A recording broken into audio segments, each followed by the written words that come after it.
politisi kan mestinya pinter. Kok politisi jadi goblok kayak begini, nggak ngerti urusan kok ngomong. Padahal bukan untuk Pak Anies saja, siapapun tokoh Jakarta yang berbuat untuk Jakarta, untuk kemaslahatan umat di Jakarta, rakyat Jakarta, kita siap mensupport.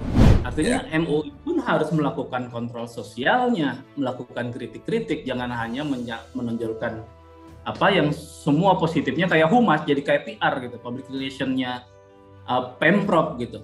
Mentang-mentang udah terima dana hibah.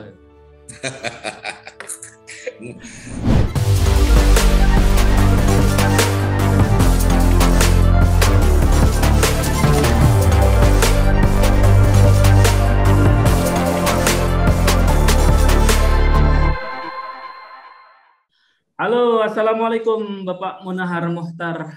Apa kabar Pak Munahar? Alhamdulillah sehat semua ya. Alhamdulillah, ini Pak Munahar Ketua Umum MUI DKI, tapi dalam beberapa hari ini malah menjadi kayaknya Ketua MUI Pusat itu ya, nasional udah ini. Promosi gratis. Promosi gratis ini gara-gara Cyber Army versi MUI DKI ini. Oke, Pak Munahar, kan masih banyak yang curiga ya, berprasangka lah. Boleh dong dijelasin lagi nih latar belakangnya nih. Apa maksud dan tujuan ini? Masa diarahkannya jadi buat belain Pak Anies Baswedan pribadi gitu sih, yang ditangkap oleh masyarakat gitu kan? Iya. Ya, itu kan pemikiran atau penafsiran orang sah-sah saja. Orang kalau belum tahu permasalahannya, kadang-kadang penafsirannya itu nggak jelas. Nah, mestinya orang-orang kalau yang mau menafsirkan ada hal-hal semacam ini, tabayun, tanya dulu. Kok kenapa MUI tiba-tiba mau bikin cyber army? Kayaknya mau bikin pasukan nih MUI DKI. Nah, padahal nggak ke sana. Jadi sebetulnya kurang lebih 1 bulan yang lalu, itu di bulan yang lalu kita rapat kerja dengan bidang Infokom MUI DKI. Bidang Infokom MUI DKI ini kan salah satu bidang yang salah satu keahliannya itu di bidang IT. Nah, mereka memang ahli di bidangnya lah, seperti di bidang IT ini. Lalu dalam penyampaian program kita sampaikan sama kawan-kawan ini kan kondisi era digital saat ini kadang-kadang sudah tidak terkontrol.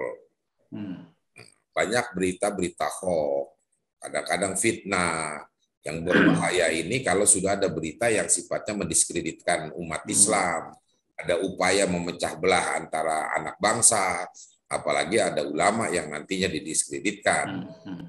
Kemudian kita sampaikan apa sebaiknya atau nggak salah lah kalau kita juga membuat semacam tim kontrol ini, atau ya kalau lagi ngetrennya sekarang kayak cyber army lah umpamanya begitu.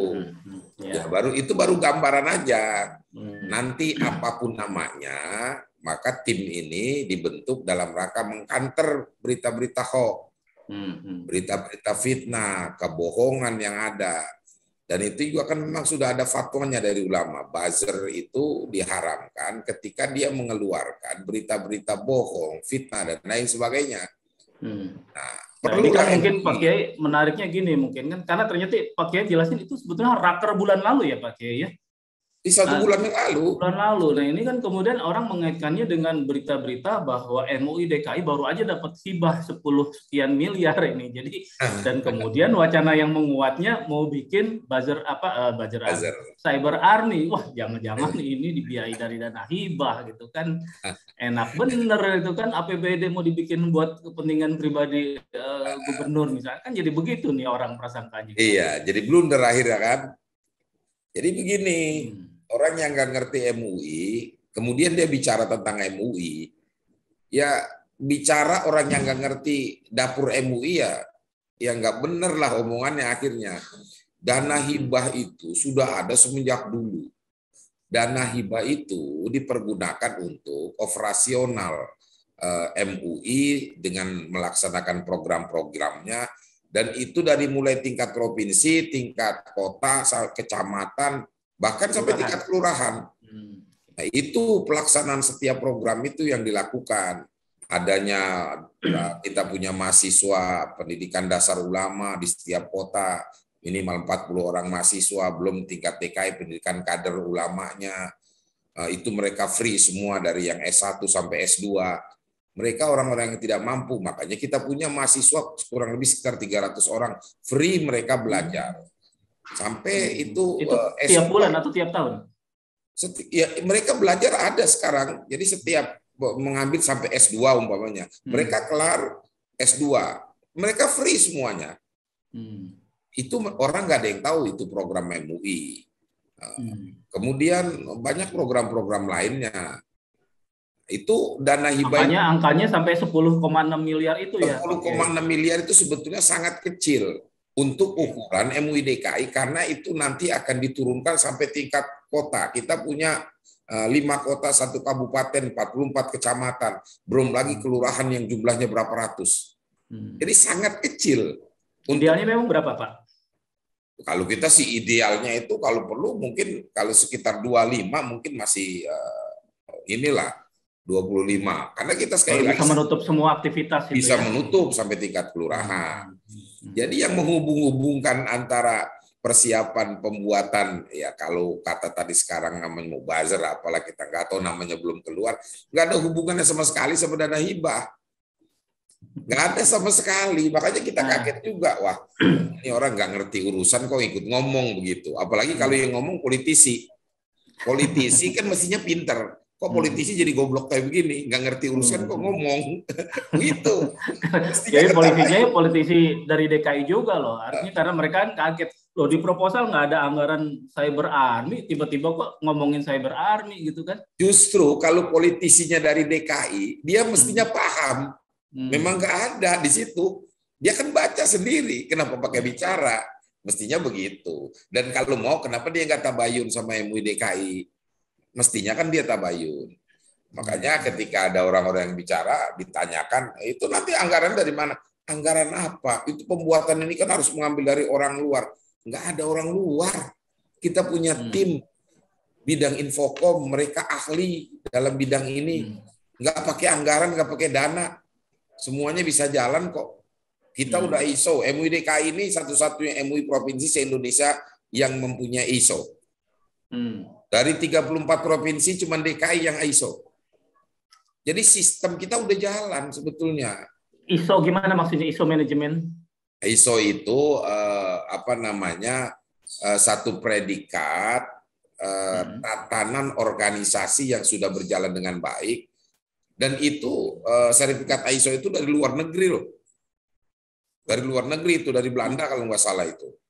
Gimana bisa? Di sana kan nggak ada MUI. Di Belanda kan non muslim mereka. ISO itu kantor pusatnya kalau nggak salah di Belanda, cuman ada perwakilan di Indonesia. Nah ini tim ISO ini mereka juga datang ke kantor, bagaimana sistem organisasinya sudah berjalan enggak, sesuai dengan aturan enggak, dan itu mendapatkan ISO enggak gampang, sulit mendapatkan ISO itu. Tapi MUI DKI bisa, kenapa? Karena kita menjalankan sistem organisasi sesuai dengan anggaran dasar. Dan itu alhamdulillah sudah berjalan. Makanya MUI DKI semua bidang itu berjalan. Begitu. Kominfo itu berarti sebetulnya sudah melekat lama di MUI DKI itu. Dan memang ada bagiannya. Jadi di MUI DKI itu ada bidang fatwa, ada bidang infokom tadi yang menangani ini nih kita nih. Nanti ada bidang dakwah, ada bidang ekonomi, ada bidang ukhuwah, antara hubungan antara umat beragama, semuanya ada, kurang lebih ada 11 lah yang kita punya. Di antaranya kalau infokom ini khusus tugasnya melihat situasi tentang bagaimana perkembangan IT saat ini. Jadi begitu. Pak Kiai Munahar, kemudian kan orang jadi mikirnya gini, apa istilahnya yang mengait-ngaitkan gitu ya. Kalau memang udah lama, kenapa kesadaran untuk fokus melakukan istilahnya kerja-kerja cyber army itu baru dimunculkan sekarang gitu? Jangan-jangan ini memang dalam rangka ancang-ancang ya mendukung Pak Anies ke 2024. Akhirnya kan bacaannya menjadi sangat politis seperti itu gitu kan. Melaksanakan sesuatu pekerjaan itu kondisional. Karena ini sekarang kondisinya era digital ini sudah, ya kalau bahasa Betawinya udah berantakan lah, ini berita udah nggak jelas. Apa salahnya MUI DKI ini berbuat untuk meluruskan? Karena sesuai ajaran Al-Quran. Idza ja'akum fasikun binaba'in fatabayyanu, kalau datang orang fasik mengeluarkan berita yang nggak jelas, kalau kok tabayun. Begitu kan? Ini juga bentuk dari amar ma'ruf nahi munkar. Makanya tugas ini harus dilaksanakan oleh MUI. Kita juga nggak tahu. Kok ini mereka yang pada kepanasan kayak cacing kepanasan. Kita baru rencana udah pada bingung semua. Mungkin cyber bayaran pada bingung dia. Enggak, gini mungkin Pak Munahar, orang jadi traumatik dengan peristiwa 2017 kan, waktu pilkada. Itu kan juga ada istilah namanya malah bawa-bawa nama Islam gitu kan, Muslim Cyber Army. Itu kan keren banget gitu kan. Kalau betul. Dari istilahnya penamaannya itu. Ya bisa sah-sah saja lah orang berpikir ke sana. Tapi kan niat kita bukan itu. Niat kita untuk meluruskan sesuatu yang belum jelas. Kalaupun ada indikasi bahwa MUI DKI akan mendukung Anies atau apa, kita bukan ke sana. MUI DKI ini mitra kerja pemerintah Provinsi DKI Jakarta. Artinya setiap kebijakan-kebijakan yang manfaat, maslahat buat masyarakat Jakarta, maslahat buat Jakarta ke depannya, kenapa kita nggak dukung? Wong kita ini mitra kerja, dukunglah kebijakan-kebijakan yang bagus untuk maslahat warga Jakarta. Cuman ini akhirnya dipelintir. Padahal bukan untuk Pak Anies saja. Siapapun tokoh Jakarta yang berbuat untuk Jakarta, untuk kemaslahatan umat di Jakarta, rakyat Jakarta, kita siap mensupport dan kalau perlu bekerja sama. Ya, mungkin karena ada kesalahan teknis juga ya waktu jumpa pers awal itu.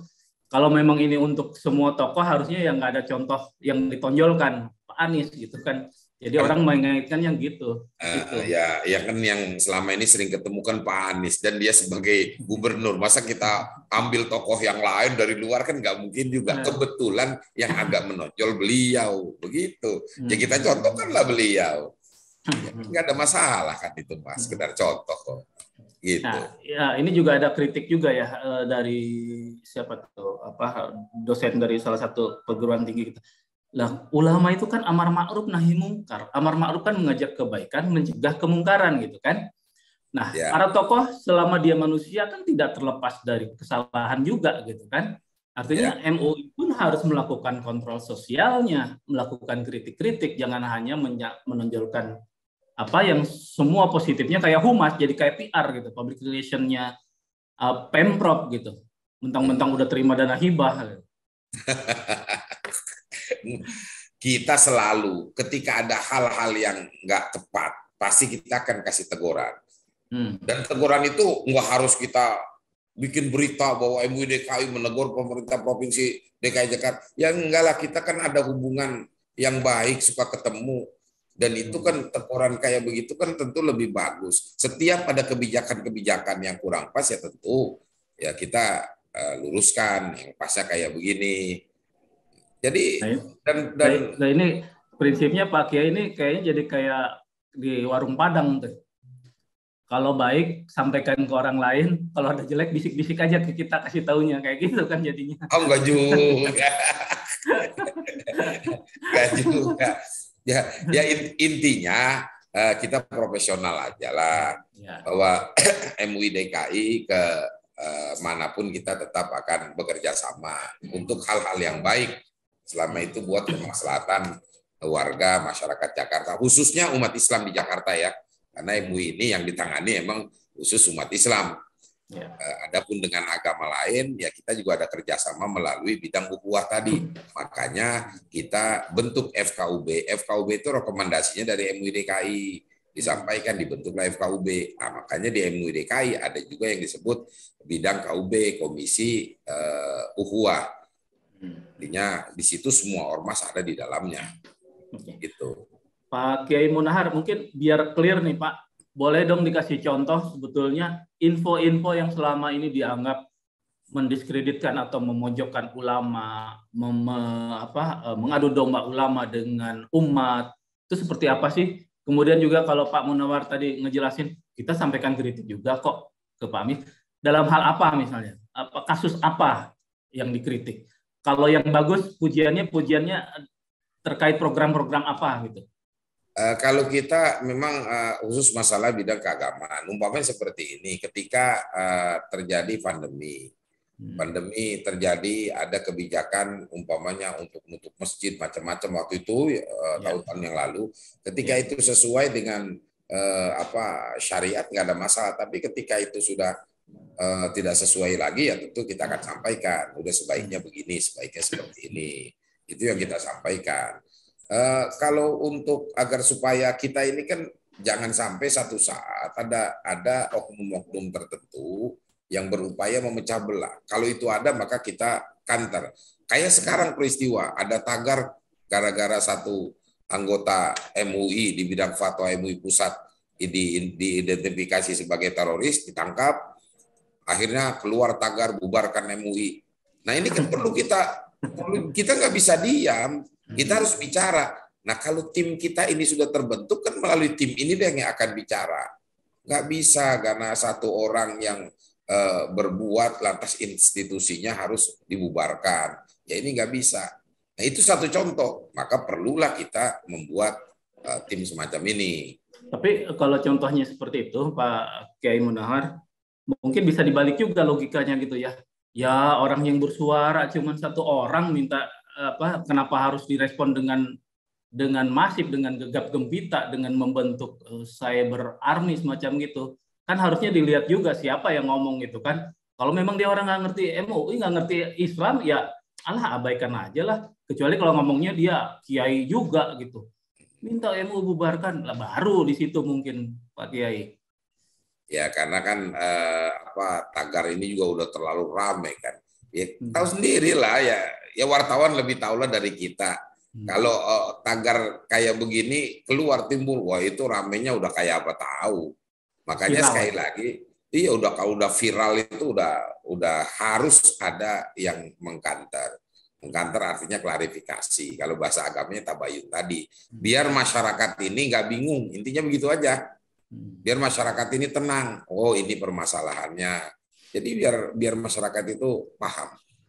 Gitu. Nah, terkait karena Pak Kiai Munahar udah ngomongin soal terkait penangkapan pengurus MUI itu ya, MUI pusat Pak Farid Okbah ya. Oke. Yeah. Betul nggak kabarnya dari MUI DKI juga sudah bertemu dengan tim Densus 88? MUI yang datang ke Densus atau Densus yang bersilaturahmi ke MUI DKI? Ya, kebetulan tim Densus 88 datang ke kantor MUI bersilaturahim.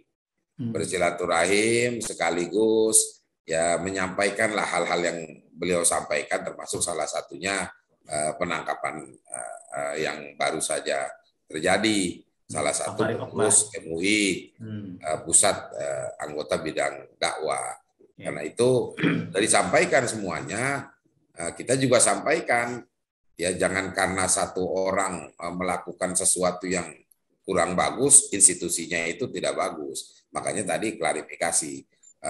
Dan tim Densus juga datang ke kita ya cari masukan, termasuk minta masukan yang baik, bagaimana Densus ke depan. Kita kasih masukan-masukan tadi kawan-kawan kita, baik dari bidang komisi hukumnya, infokomnya, dan beberapa orang menemani, ya berdialog lah.